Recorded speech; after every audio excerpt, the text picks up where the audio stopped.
Hello and welcome back to my channel, everybody. This is Lisa, Job Coach Germany speaking here. And as you can see, I am not on my own today. As I already mentioned, I have a guest today. Jamie Johnston is here. Hi, Jamie.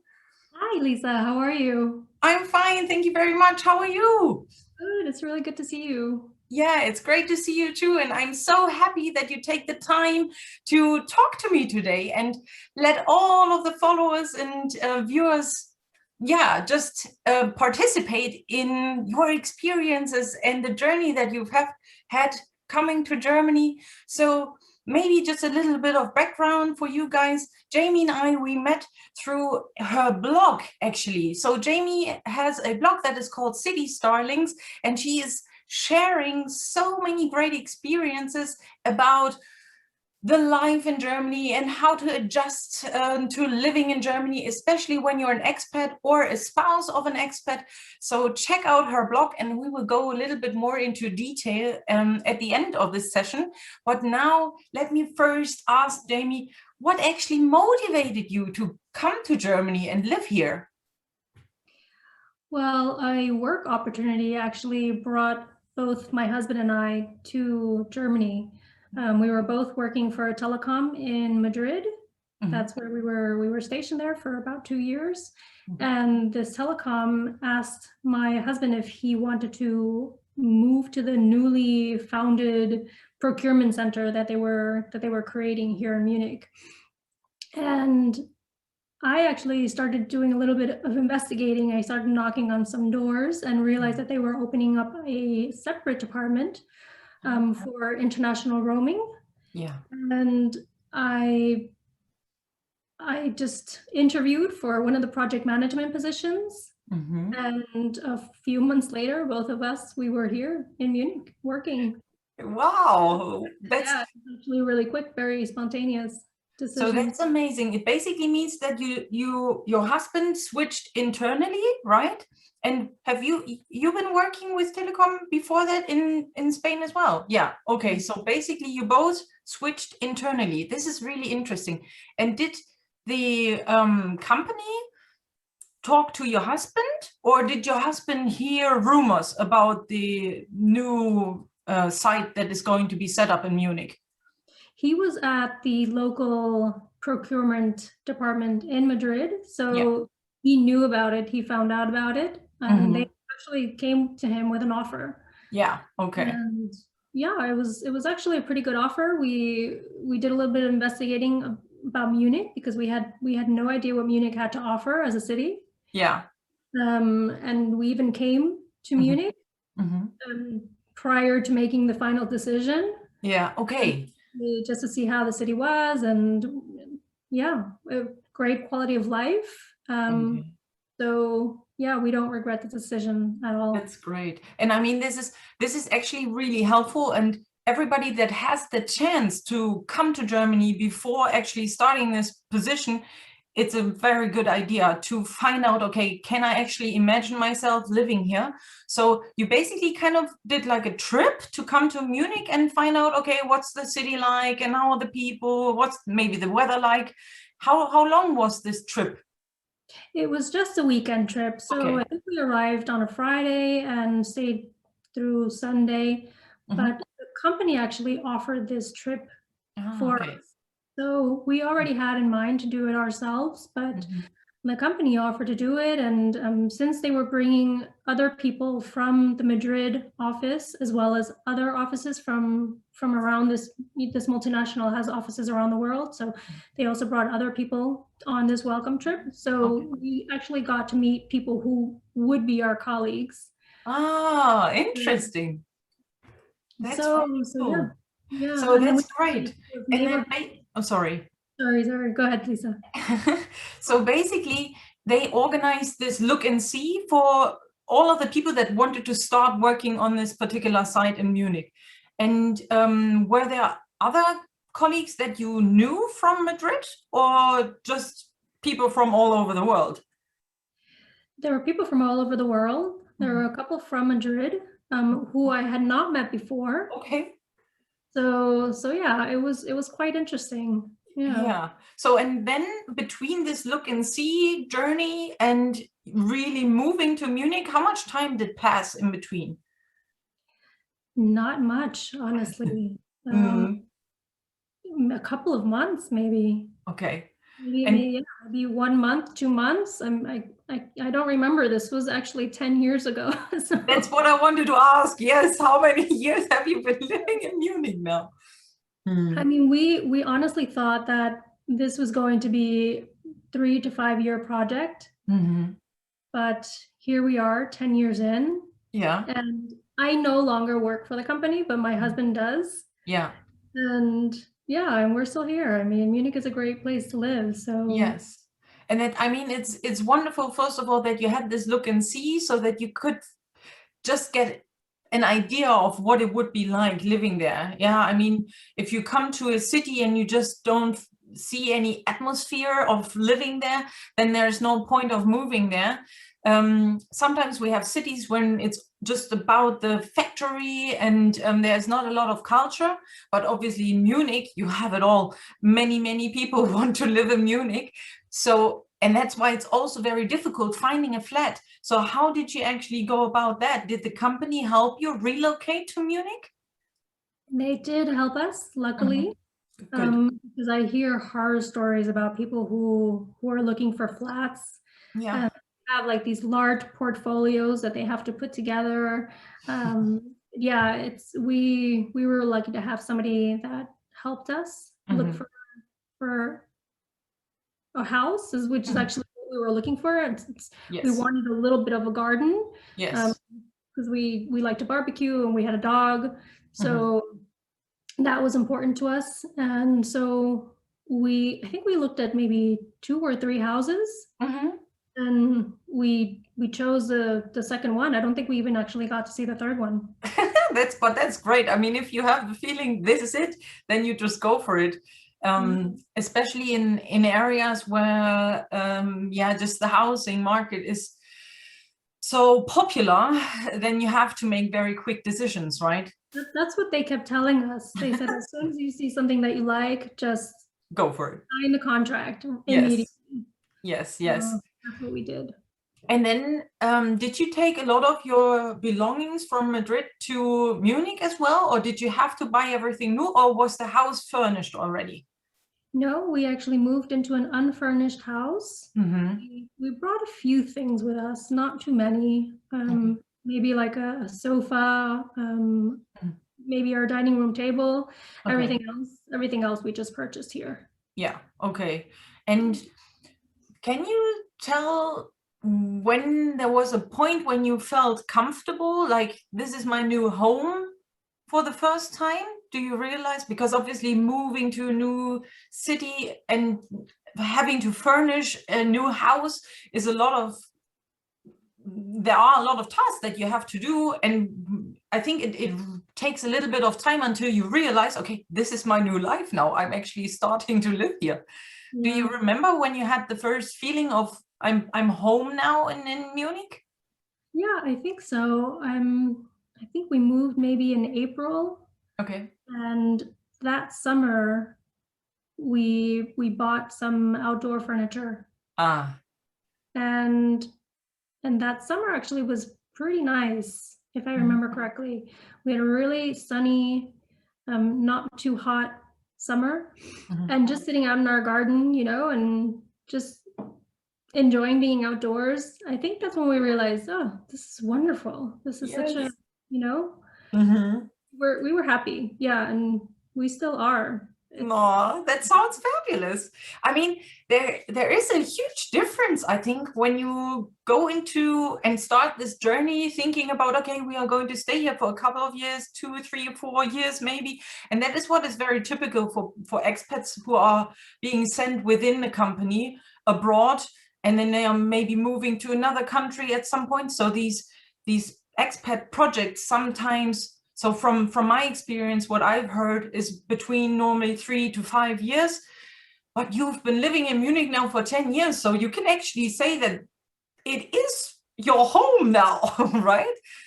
it is. It's our home. Mhm. Um, I mean, I think everywhere I've moved, I've been able to call home. I adapt fairly quickly. Okay.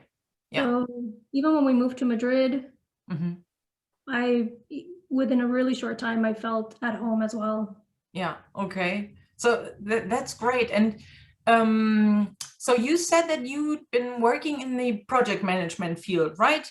And your husband more in procurement. So how was it working with your onboarding?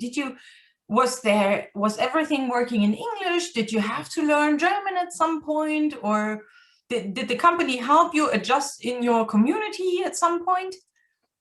The company, I think once they found us the apartment, they're like, okay, that's it, you're on your own. Yeah. But luckily for work, I did not need to use German. Okay. Mm-hmm. Which is good and bad. Mm-hmm. Because I was working really long hours, I was traveling as well. Mm-hmm. So I didn't have a lot of time to learn the language. Yeah. Mm-hmm. So we did have a few courses paid by the company. Yeah, okay. Language courses. Yeah. But I don't know, I didn't have the time to really take it seriously. Yeah.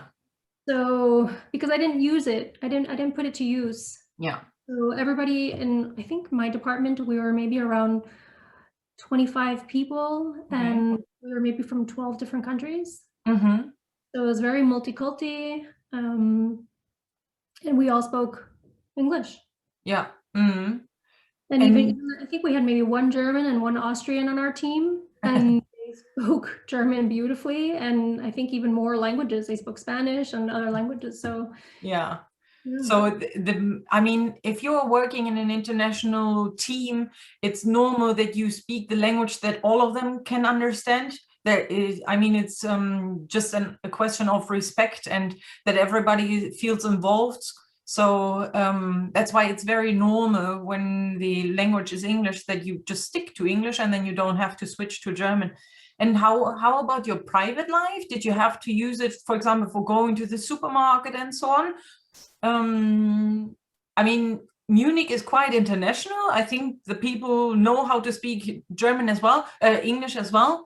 But I also think that they have this really weird Bavarian accent that I sometimes don't even understand. That is very true. So I was learning, I remember the first, I don't know, maybe 4 months or 5 months that we had been living in our apartment, in our house. One of our neighbors came after us because we left the car, I guess, too close to his driveway. Okay. And he saw us walking out in the morning to go to work, and because we took the bus in. Okay, yeah. So he kind of followed us to the bus station. We were like, who is this man? We had never seen him before. And then he kind of just started scolding us. Okay. You know? And all I understood was auto. I don't know. And I was just like, wow. I was like, oh, so much German. So, you know, so much German training, and I can't understand a thing he's saying. Yeah. But then later I find out that he's talking to us in Bayerisch. Yeah. Like, okay, no wonder. So I don't feel too bad. Yes. I mean, that is what I think is really difficult as well. When you are learning German, the German teachers who are teaching German as a second language are always trying to teach you what we call Hochdeutsch, yeah, so the official German, and but the area where you're living in, the people will talk very differently. And this is, it doesn't matter where you're going. I think the only area where they are really talking this official language is more in the northwestern part, but not even very up north. So, and these different dialects are even really hard for me to understand at some point. So you don't need to worry about that. Whenever I'm visiting someone in Bavaria, and I'm, for example, talking to a cashier or something, and they are looking at, I remember one time I wanted to rent a car in Ingolstadt, and this person was asking me a question. I just, what? I'm sorry, I didn't understand. So yeah, so how is your Bayerisch now? Do you understand it a little bit? No, I'll know if they're speaking in Bayerisch. Yeah, okay. But that's the extent of it. Yeah, okay. I don't know, maybe I know a couple of words, but Yeah, okay. Okay. But then, I mean, you've now been living in Germany for 10 years, and was it easy for you to find friends outside of work, or did you more stick to your colleagues when just setting up a circle of friends there? in the beginning, I relied on my colleagues. Yeah, So I think we relied on each other. We yeah. became our own little family. Mm-hmm. And Yeah, because we were all going through the same expat experience, yes. we would always share, tips or whatever new we've learned, we would share with each other. Yeah. And then it wasn't until a couple of years later, I quit my job Mm-hmm. and I joined in like an international women's club. Ah, I see. Interesting. Yeah, and through this club, I started meeting, wonderful ladies that till now, we have our girls' nights every month Yeah, when there's no COVID. yeah, And um, yeah, so I think joining clubs is very important here in yes. Germany. I think in general, Yeah, that's they true. And told us. They said if you want to meet people, just join a club, whatever it is, the gardening club or true. Yeah, bouldering club or yeah. there's so many different ones. My husband, for example, he joined the tennis club because he wanted to improve his tennis. Mm-hmm. So he met a couple of German people through tennis. Yeah, but that's really, really helpful. And it's a great hint for everybody that is listening now, joining clubs, because Germans are so much into clubs, and we call it Verein. Yeah, so a club in Germany is normally called Verein, and there are clubs for everything. And how did you find this club of international women? Online. Online. Yeah, I knew it had to be international, and I wanted a club. I wanted to meet other just fellow women. yeah. Mm-hmm. So yeah, Oh, that's what. and is this club mainly about sharing expat experience and so on, or is it also, do you have projects that you're working on? They have activities almost Okay. every day. So they have like reading clubs within the club. They have Yeah. language clubs. So there's actually somebody that or a group of people that get together to practice their German or their English or their Spanish or Yeah. Italian. They do hiking in the summers. Yeah. It's actually Especially really, in that yeah, area. Yeah. good. I mean, the area that you're living in gives you so many opportunities of enjoying water sports, or just also hiking and climbing and whatever you want to do. I mean, Munich is just so central that you can enjoy everything, and especially in that area we're very much into winter sports, so this is something that people are organizing there as well. That's really I discovered hiking and skiing yeah 10 years ago when we first arrived, because I mean winters are really long here, so it's better to get a couple of skiing lessons or even yes. like cross country skiing, Mhm. and it just makes the winter go by much Yeah. faster. Yes, and it also helps you get out of the house basically and not just being on your own. So this is really helpful, and it's kind of like a cult going on skiing trips. So that is really cool. And yeah, and I actually think in Germany skiing is really popular. It doesn't really matter where you're living, because obviously I'm living in the northern part of Germany, between Berlin and Hanover, in a city near Magdeburg, and everything is flat up here, so there are no mountains, and that's why there is hardly any winter sports going on. However, I remember whenever there was the winter season, people would go to Bavaria or even to the Czech Republic or to Poland or Austria just to enjoy their skiing trips. And you would always see people coming back after their skiing trips with a tanned face because of the sun during the winter time. Yeah, so that's really cool. Yeah, that's a great activity, and it's definitely helps you get along with these long winters that we're having. And this winter actually was really hard. It was really cold, the last one. Really bad. It was very long, my goodness. Yeah, that's true. And I think due to the pandemic also, it extended this entire thing because we couldn't go outside and do all of these activities. Yeah, but it'll get better. I'm pretty sure that it'll get better. So with all of these, the 10 years that you spent here, was there any misunderstanding, like a cultural misunderstanding that you came across that you thought was, oh no, this felt really strange to you?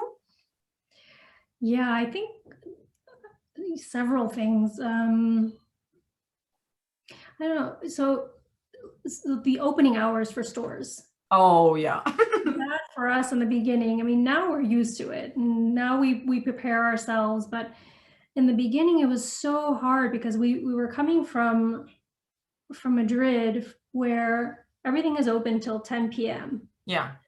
and also on Sunday. Yeah. So to kind of organize yourself, especially work-wise, to leave work at a certain hour so that you can get to the supermarket to do all your shopping before 8 p.m. Yeah. You know, go to the pharmacy, go to the bank, go and do your shopping all before 8. I mean, for me, it was impossible because I was working really long hours. Yes. So, I mean, now I understand why Germans have like a very good work-life balance as well, because it has a lot to do with the hours that things are open, right? Yeah, true. So, and so yeah, that for me was a big one to get used to.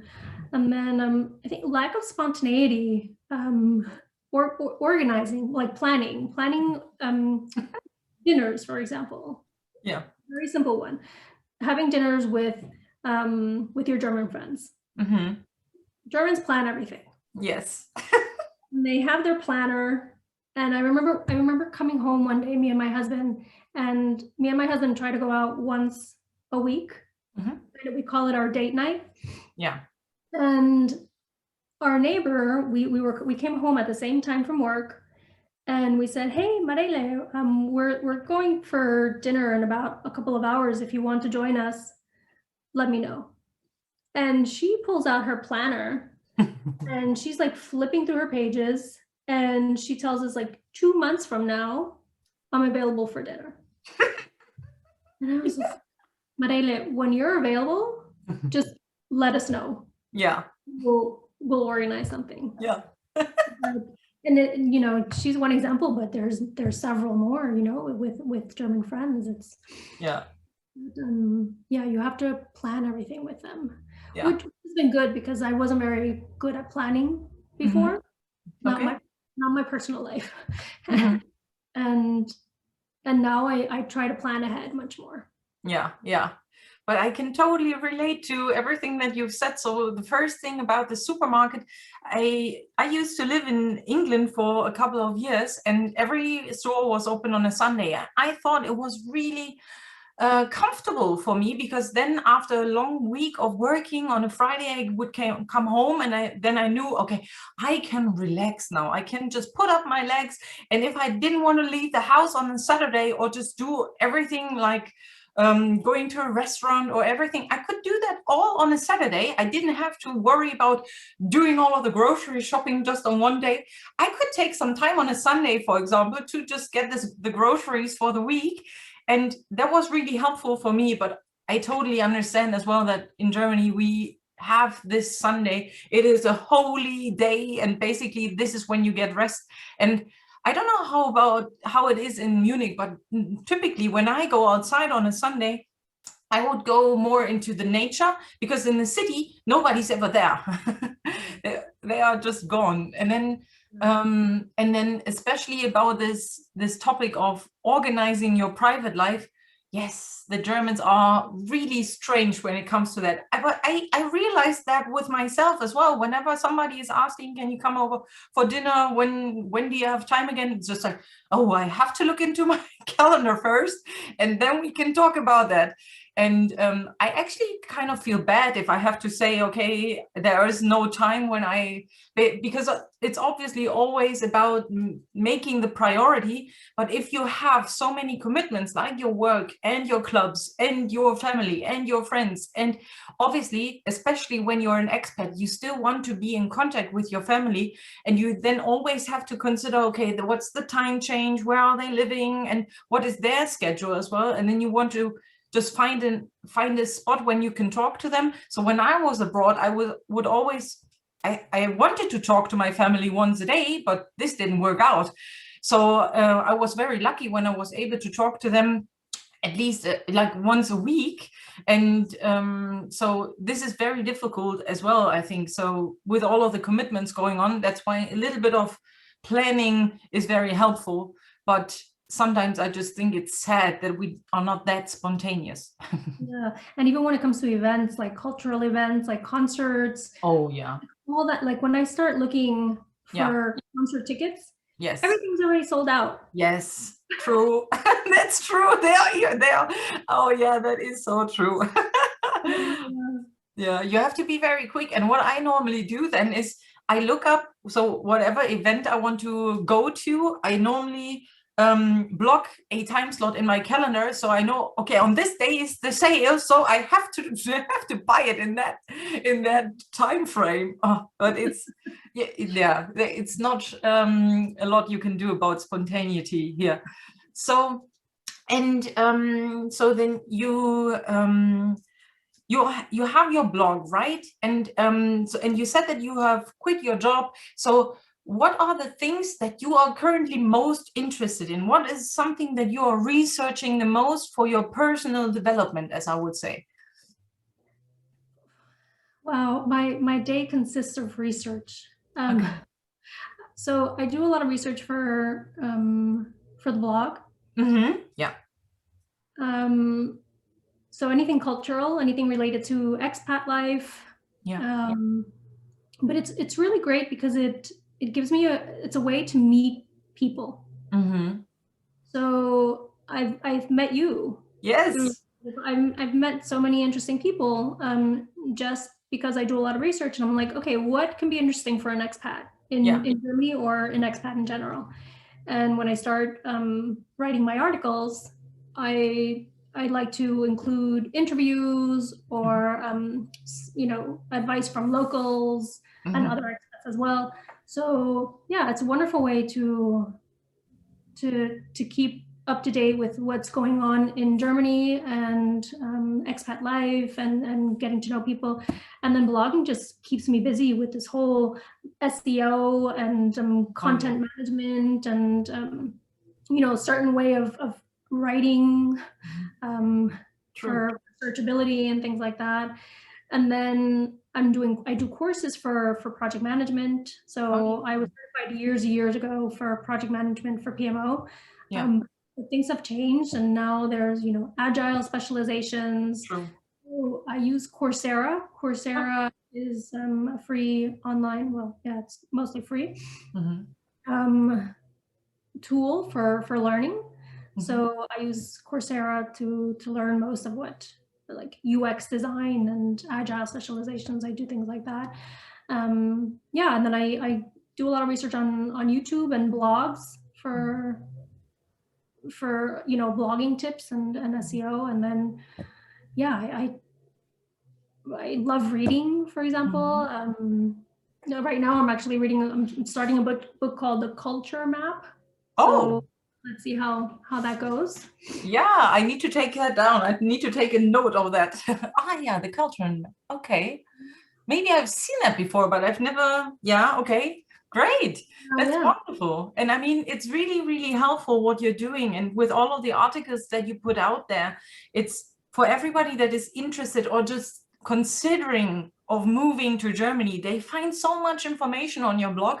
So it's really, really a win-win situation. First of all, you are really interested in, you can share your experience, and other people who are thinking about moving to Germany can benefit from that as well. So is there one particular advice that you can give someone who is thinking about moving to Germany? do it. Yeah. I mean, living abroad is very enriching. Obviously, you have to step outside of your comfort zone because you're dealing with so many new and strange things and different cultures. But I don't know, the reactions, your decisions, you discover another part of yourself. Yeah, that's true. I don't know. I think it's a very, very good, personal growth decision if you do move, and just learning about new cultures and other ways of doing things, of other ways of working. You see things differently. You see things through another lens, I think. Yes, that's true. It's just it's just the cultural awareness that just widens then. And I don't know who said this, but I have a quote in mind that for every language that you speak, you develop a new personality somehow. So, and this is it, right? Because obviously, once you're learning the German language, you adjust to the culture a little bit more, you understand the culture a little bit more, you understand why people are planning their private life, for example, and so on. So this is really helpful. And for everybody that I've spoken with about or regarding the expat life in Germany, they all say the same, like you said, just do it. Just do it. That's really I remember I have a friend who's from the US, and I remember she asked me, she got a job offer to Dubai. And she was really considering for a really long time on whether to move or not. And I was just like, just do it. Don't even think about it anymore. Yeah. And she was supposed to be there for 2 years, and she's been there more than 5 years, I think. Yeah. Loves it. So so it's the same. Just do it. Yeah. I mean, you can obviously prepare your travel a little bit, but once you're there, you will have to be flexible and just find your way of adjusting, right? So this is really helpful. Just do it and then go with the flow and do whatever you feel comfortable with. But it's really, really great also to see how companies can actually support you to move abroad and can help you with this step, because obviously it always looks like a huge mountain that you have to climb. But then if you're, first of all, if you're not going on your own, you have some sort of backup, as I would say, a person that is going through the same experience like you are. But it's also really helpful that the company can help you relocate, for example, because then the mountain doesn't seem that big anymore, even though it can seem very big again once you're here. But also something that is always very true, even if you feel overwhelmed, the situation will pass by, and there will be ups and there will be downs, but everything will just be there for a certain amount of time. And once you've been at a low point, for example, having a culture shock or something like that, there will be opportunities of improving this situation as well. And so, well, Jamie, it was really, really great talking to you. Now I want to know, and I want to let all of the listeners and viewers know, where can people find you? Where can they read about your blog? So it's just www.citystarlings.com. That's the blog. And as far as social media, I'm only on Instagram that's great. Yeah, at City Starlings. Yes. That's brilliant, because I mean, this is what we are supposed to do when we're working online, just focus on one channel. So this is really good what you're doing. So brilliant. So everybody here, check out Jamie's blog, City Starlings, and also connect with her on social media. And I'm so much looking forward. Maybe Jamie and I can have a session again at one point. It was a huge pleasure having you here. And thank you so much for taking the time and sharing all of your experience. The pleasure was all mine, Lisa. Thank you so much for inviting me. You're very welcome. Thank you, and see you again. Bye-bye. Bye. Take care. Bye, guys. Bye.